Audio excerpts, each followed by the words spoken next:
Assalamualaikum warahmatullahi wabarakatuh. Alhamdulillahi rabbil alamin wa bihi nasta'in umurud dunya waddin. Alhamdulillah, syukur kita kehadirat ilahi yang mana kita dapat bersua sekali lagi pada bulan Ramadan yang berbahagia ini. Pada bulan Ramadan yang mulia ini, marilah sama-sama kita dengarkan tazkirah subuh yang ringkas yang akan saya sampaikan, himpunan tazkirah dan kisah teladan yang bertajuk beribadat selama 500 tahun. Di antara sekian banyak hamba-Nya di dunia, Allah SWT memiliki seorang hamba yang menghabiskan hidupnya hanya untuk beribadah kepadanya selama 500 tahun lamanya. Ia hidup di puncak gunung yang berada di tengah laut. Padahal sekarang ini hampir tidak ada manusia yang hidup selama itu. Terlebih waktunya hanya untuk beribadah saja. Namun ibadah selama itu apakah boleh menjamin jika seseorang akan masuk syurga? Lalu seperti apakah kisah orang yang beribadah selama itu? Inilah kisah seorang manusia yang beribadah selama 500 tahun di hari kiamat. Kisah ini bermula ketika ada seorang hamba Allah Subhanahu Wa Taala yang hidup melaksanakan ibadah selama 500 tahun. Orang itu hidup di puncak sebuah gunung yang terletak di tengah lautan. Panjangnya 30 hasta dan lebarnya juga 30 hasta. Sedangkan 400 farsah untuk jarak daerah itu dengan lautan pada masing-masing arah mata angin. Pada puncak gunung itu Allah mengalirkan air seukuran jari dan airnya mengalir sedikit demi sedikit dengan penuh kejernihan hingga berkumpul di bawah kaki gunung. Di tempat puncak itu Allah SWT juga menumbuhkan pohon delima yang berbuah pada setiap malamnya sebanyak satu kali. Pohon itu berbuah pada malam hari dan pada siang hari orang tersebut memakannya. Pada suatu hari ia turun ke bawah untuk mengambil air wuduk seperti biasanya. Setelah itu ia langsung mengerjakan solat dan berdoa kepada Allah Subhanahu Wa Taala.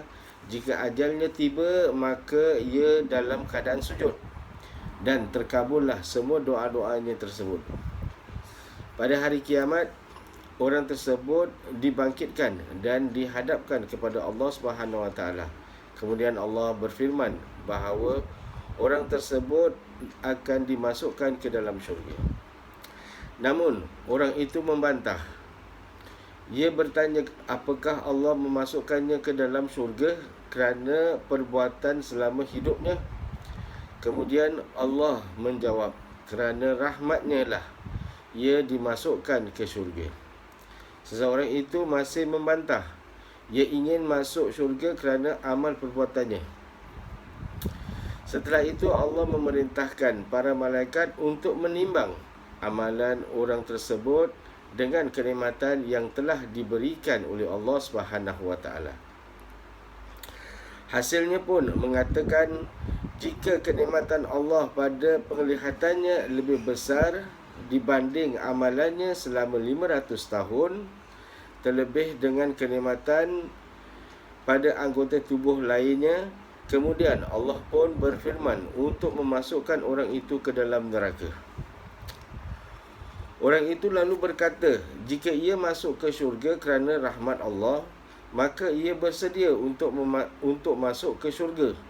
Dan Allah meminta agar orang itu dikembalikan ke hadapannya.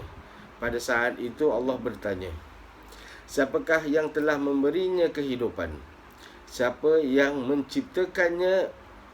Siapa yang menempatkannya pada puncak gunung itu?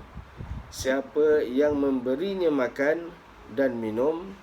Dan siapa yang memenuhi permintaannya untuk wafat dalam keadaan sujud? Semua jawapan yang keluar dari mulut orang itu adalah Allah Subhanahu Wa Taala.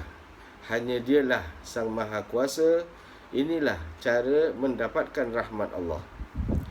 Setelah itu Allah berfirman bahawa semua itu adalah barakah dari Allah SWT, dan hanya dengan rahmat Allah SWT Dia memasukkan orang tersebut ke syurga.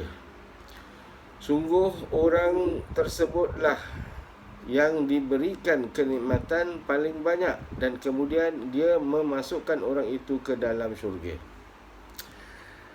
Berdasarkan kisah tersebut, kita seharusnya sedar bahawa ibadah selama 500 tahun saja belum dapat menjamin seseorang itu untuk masuk ke dalam syurga.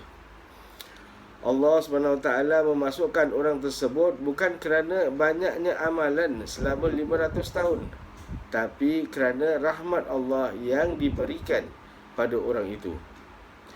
Apalagi kita yang terhitung jarang dalam melakukan ibadah, terutama ibadah sunnah.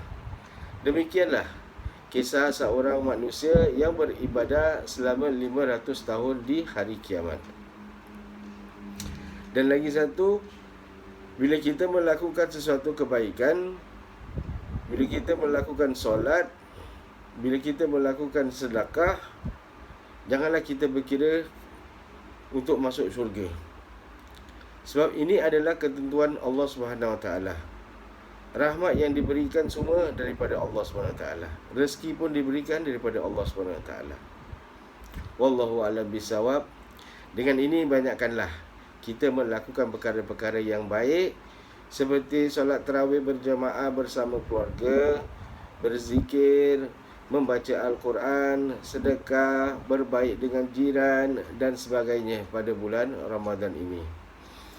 Mudah-mudahan apa yang kita lakukan di bulan yang mulia ini memberi ganjaran pahala, diampunkan dosa serta dipelihara kesihatan jiwa, diperluaskan rezeki kita, urusan kita di dunia dan juga di akhirat.